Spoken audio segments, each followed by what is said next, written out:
જ ગમશે. છેલ્લે મેં મરી પાવડર પણ ઉમેર્યો છે. બટાકામાં મરીનો પાવડર ઉમેરવાથી તે ડાયજેશનમાં હેલ્પ કરે છે.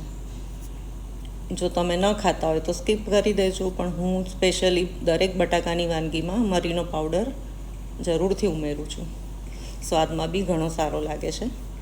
તો આપણે સ્ટફિંગ તૈયાર થઈ ગયું છે, તેને બાઉલમાં ટ્રાન્સફર કરી લઈશું. હવે મેં વડાપાઉંમાં જે આપણે મેઇન ઇન્ગ્રીડિયન્ટ હોય તે લસણની ચટણી પણ તૈયાર કરી રાખી છે. આ ચટણીથી વડાપાઉંનો ટેસ્ટ અનેક ગણો વધી જાય છે. હવે મેં ટોર્ટિલાઝ માટે આપણો સાદો રોટલીનો લોટ હોય એ જ લોટ બાંધી દીધો છે, અને આવી પતલી પતલી રોટલી થોડું મોણ એમાં વધારે ઉમેરવાનું, જેથી ક્રિસ્પ થાય. હવે આ રીતની પતલી પતલી રોટલીઓ વણી અને શેકી લીધી છે. આછી પાતળી શેકી લેવાની, કારણ કે આપણે ફરી પણ તેને શેકવાની જ છે. અને આ લાલ ચટણીની રેસીપી હું અલગથી પોસ્ટમાં શેર કરીશ ચોક્કસથી.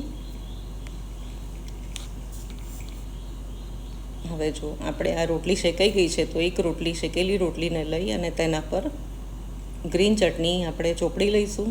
ગ્રીન ચટણી પણ મેં કોથમીરને આપણે જે નોર્મલ બનાવતા હોય ફુદીના કોથમીરની એ જ ચટણી છે. હવે તેના પર એક ચમચો ભરી અને આપણે બટાકાનું સ્ટફિંગ પાથરીશું. સરખું ચારે તરફ સરસ રીતે પાથરી લેવાનું છે. હવે સ્ટફિંગ પથરાઈ જાય એટલે આપણે ઉપર જે લસણની કોરી લાલ ચટણી બનાવી રાખી છે તે બધી ચારે તરફ સરખી સ્પ્રેડ કરી લઈશું. જોતાં જ મોંમાં પાણી આવી જાય એવું લાગી રહ્યું છે. તમને લોકોને પણ એવું જ લાગી રહ્યું છે ને? તો જરૂરથી બનાવજો. આ બહુ જ સરસ લાગે છે. તળેલું ઓછું ખાતા હોય એને માટે તો આ બેસ્ટ છે.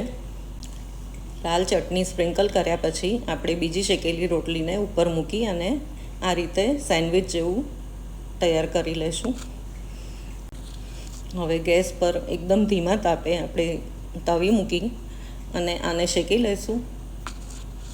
માત્ર 1 થી 1.25 ચમચી તેલ મૂકી અને બંને તરફ આવી રીતે સરસ કડક શેકી લઈશું. જો કેવું સરસ શેકાઈ રહ્યું છે અને દેખાવમાં પણ એટલું સરસ લાગી રહ્યું છે. તમે ખાશો ને તો મજા જ પડી જશે. જરૂરથી બનાવવા. અત્યારે આમ બી વરસાદની સિઝન છે તો ખાવાની ઘણી મજા આવશે. જો શેકાઈ ગયા બાદ પછી આ રીતે મેં કટ કરી લીધું છે. સરસ ઘણું જ ક્રિસ્પી થયું છે. તો ભૂક્કો ન થઈ જાય એ રીતે મેં 4 પીસીસમાં કાપી લીધું છે. જો લેયર કેટલું ફાઇન, ત્રણેયનું લેયર કેવું સરસ લાગી રહ્યું છે, યલો, ગ્રીન